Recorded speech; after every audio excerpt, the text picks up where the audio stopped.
ഇതൊന്നും ഒന്ന് പിടിച്ചേ. എനിക്ക് ഒറ്റയ്ക്ക് പിടിക്കാൻ പറ്റില്ല. ഹാ, പൊന്നി ഇതെന്താ ഒരു അത്ഭുത വസ്തുനെ കാണുന്ന പോലെ നോക്കിയിരിക്കുന്നേ?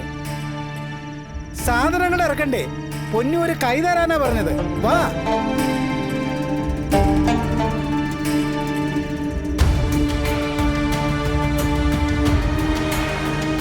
എന്നാ പിടിച്ചേ.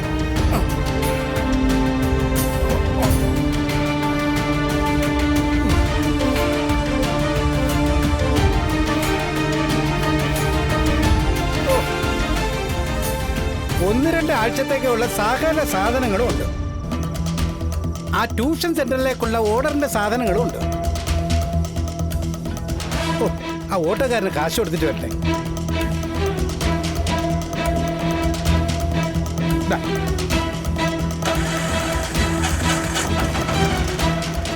ആ, നാളെയല്ലേ മത്സരം. നമുക്ക് ഫസ്റ്റ് അടിക്കണം.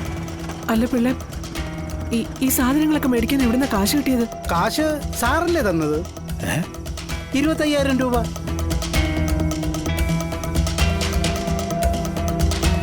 ആ, ദേ ബാക്കി കാശുണ്ട്.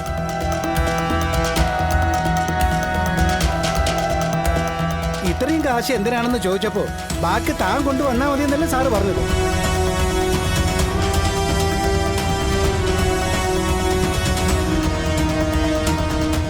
അപ്പോ ആ കാശ് രാഘവേട്ടൻ പിള്ളക്കാണോ കൊടുത്തത്? അതെന്താ രാഘവേട്ടൻ പറയാതിരുന്നത്? പറഞ്ഞിരുന്നെങ്കിൽ ഇവിടെ ഇത്രയും പ്രശ്നം ഉണ്ടാകുമായിരുന്നോ?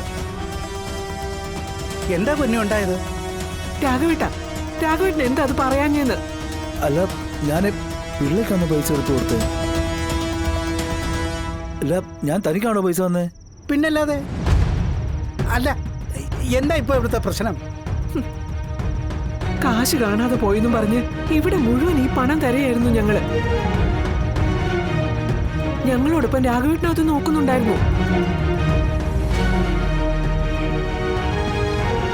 എല്ലായിടത്തും നോക്കുന്നതിനോടൊപ്പം ശാന്തയുടെ ബാഗ് ഞങ്ങൾ പരിശോധിച്ചു. അത് ശാന്തയ്ക്ക് ഇഷ്ടമായില്ല. തന്നെ കള്ളിയാക്കിയെന്നും പറഞ്ഞ് ശാന്ത പിണങ്ങി പോവുകയും ചെയ്തു. അയ്യോ, ശാന്ത പോയോ?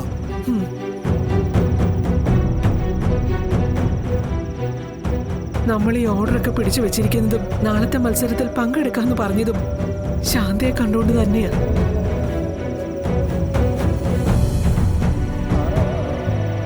ശാന്ത പിണങ്ങിപ്പോയ സ്ഥിതിക്ക് നമ്മൾ എന്ത് ചെയ്യും പിള്ളേ? അങ്ങനെ ചോദിച്ചാ ശാന്ത ഇല്ലാതെ മത്സരത്തിൽ പങ്കെടുത്തിട്ട് ഒരു കാര്യവുമില്ല. പങ്കെടുത്ത് ജയിച്ചില്ലെങ്കിൽ രാഘവേട്ടന്റെ ചികിത്സയ്ക്ക് പണം കണ്ടെത്താൻ വേറെ മാർഗവുമില്ല. ശാന്തിയെ തിരിച്ചു കൊണ്ടുവരാൻ വേറെന്താ പിള്ളേര് വഴി?